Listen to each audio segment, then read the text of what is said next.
उपाचार्य और हमारे शिक्षक और मेरे प्रिय साथियों,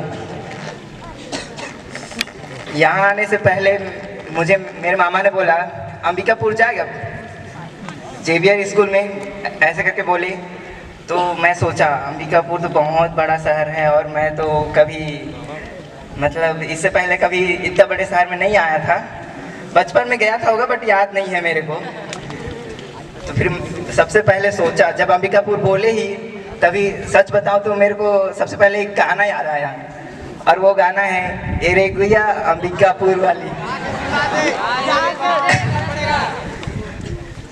फिर दूसरे दिन मेरे को मामा बोले कि ठीक है कल रेडी हो जाना, निकलेंगे कल बोले। फिर हेलो आए तो फिर देखा गेट के पास से ही, अब मेरे को रहना किधर है इधर, ऐसे सोच रहे हैं। हेलो भी देख रहे तो इधर तो दिख नहीं रहा था, अपोस्तलिक में आया था फर्स्ट में, दिख नहीं रहा था किधर है। फिर सबसे पहले हेलो को हमारे मुंशी मिले थे, वो बोले कि वो है अपोस्तलिक, दिखाए। फिर अपोस्तलिक में गया, सबसे पहले आ गया था मैं अपोस्तलिक में, वहाँ पास कोई नहीं थे। मैं सोच रहा था कि मैं भटक के तो नहीं आ गया हूँ, कोई दिख ही नहीं रहा है, मतलब गलत डेट में आ गया हूँ ऐसा लग रहा था। फिर धीरे धीरे भैया लोग आने लगे, फिर देखा तो सब बड़े बड़े, मैं तो छोटा सा लग रहा था, डर भी लग रहा था, इतना बड़ा स्कूल कैसे रहूँगा, कभी इतना इससे पहले इतने बड़े स्कूल में इतने बड़े शहर में आया ही नहीं था। फिर धीरे धीरे वक्त बीतने के साथ उसी के अनुसार मैं भी ढल गया, डर थोड़ा दूर हुआ। फिर उस टाइम हेलो का समर कोर्स चल रहा था, तो हमारे डायरेक्टर थे फादर संदीप, बहुत डरवाते थे। तो ऐसा लगता था ना उनका आवाज़ सुन के, उनका जो बोलते थे, जब भी बोलते थे तो डर लगता था, ऐसा लगता था कि घरे भाग जाऊं जैसे। लेकिन अब घर वाले अच्छे से पढ़ाई करेगा यही उम्मीद के साथ हमको भेजे थे यहाँ अंबिकापुर। तो फिर उनकी उम्मीद बनाए रखने के लिए और अपना जीवन बनाने के लिए तो रहना तो पड़ेगा। सोचा फिर जैसे तैसे धीरे धीरे वक्त बीतते गया और मैं भी बदलता गया और डर थोड़ा दूर होता गया। फिर 9वीं में तो अच्छा खासा ज़िंदगी चल ही रहा था कि सबको तो पता है, आ गया लॉकडाउन कोरोना। फिर तो क्या बोलोगे, लॉकडाउन लग ही गया। एग्ज़ाम में बस कंप्यूटर का एग्ज़ाम दिए, उसके बाद पूरा लॉकडाउन लग गया।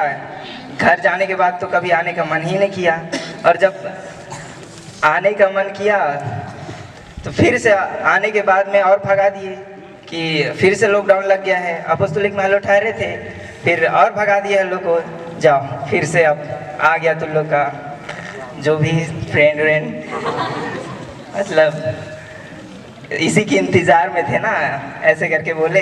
तो फिर खुशी खुशी और दूसरे दिन आए और दूसरे दिन फिर से बोले हेलो के डायरेक्टर संदीप, फिर हेलो दूसरे दिन फिर से और घर निकल गए। उसके बाद जब हेलो का रिज़ल्ट आया तो सोच रहे थे कितना % आया होगा, ऐसे सोच रहे थे। जब पता चला कि यहाँ तो पूरा 90+ दे दिए हैं और सोच रहे हैं इतना तो हम लोग लिखते तब भी लेके नहीं आते। फिर जब घर वालों को बोले तो उल्लू का कोई रिएक्शन ही नहीं था। उल्लू तो बोल रहे हैं कि अगर इतना लिख के लाते ना तो अभी यहाँ मतलब डीजे लगा के पूरा पार्टी करा देते, ऐसे बोल रहे हैं घर वाले। फिर क्या बोले, मन उदास हो गया। ठीक है अगली बार देखते हैं ना, पूरा अपने मन दिल लगा के पूरा तैयारी करके 11वीं में फाड़ देंगे पूरा एग्ज़ाम, पूरा 90+ जितना इसमें लिख के नहीं लाए हैं उसमें पूरा लिख के लेके आएंगे, ऐसे बोले पूरा घर वालों को। लेकिन कहाँ यहाँ आने के बाद तो वही चल रहा है जैसे तैसे। जब भी मैं अपने क्लास टीचर एसी उपाध्याय का जब स्पीच सुनता था ना, ऐसा लगता था कि अभी सर से पाँव तक जोर लगा के ना पूरा फाड़ दूंगा, पूरा पढ़ाई करके ना टॉप कर लूँगा, ऐसा लगता था। लेकिन वक्त बीतने के साथ पता नहीं क्या हो जाता था, फिर और नीचे आ जाता था और धीरे धीरे पढ़ाई से इंटरेस्ट घट जाता था। मोबाइल बोलता था देख ले भाई, देख इधर देख, इधर इंस्टा में लाइक आया है ऐसे वैसे, और खींचा चला जाता था। फिर जब लास्ट टाइम पे और एक दिन पूरा पीरियड हेलो को सुनाया अच्छे से, तब जाके लगा अरे भाई हेलो तो कहीं डूब रहे हैं लग रहा है, अब उठना पड़ेगा। फिर और वही सोचा कि अब तो करूँगा जो पूरा सर से पाँव तक लेकिन फिर और धीरे धीरे और ख़त्म हो जाता है। फिर अब टेंशन हो रही है थोड़ा थोड़ा कि बोर्ड एग्ज़ाम पहुंच गया है, ज़्यादा टाइम तो नहीं बचा है, 10 दिन 15 दिन यही लगभग, तो जितना हो सके उतना मेहनत करेंगे। शुरू में तो लग रहा था कि स्कूल ही ना आए जैसा, लेकिन जब अभी लास्ट टाइम पे पहुंच गए हैं तो ऐसा लग रहा है कि मन ही ना कर रहा है, जाने का ही मन नहीं कर रहा है, लेकिन क्या करें, जाना तो पड़ेगा ना अपने लाइफ बनाने के लिए। जब शुरू में 12th का एडमिशन हुआ तो मेरे दोस्तों को पता है मैं 2 महीना तक तो स्कूल आया ही नहीं था, आने का मन ही नहीं कर रहा था। जब अभी लास्ट डेट पहुंच गया तो मन ही नहीं कर रहा है कि यहाँ से जाऊँ ऐसा करके, लेकिन जाना तो पड़ेगा। और आप लोग फेयरवेल दे रहे हैं तो क्या बोलें, कल सोच रहा था, बहुत याद आ रही थी स्कूल की, अपने क्लास टीचर के।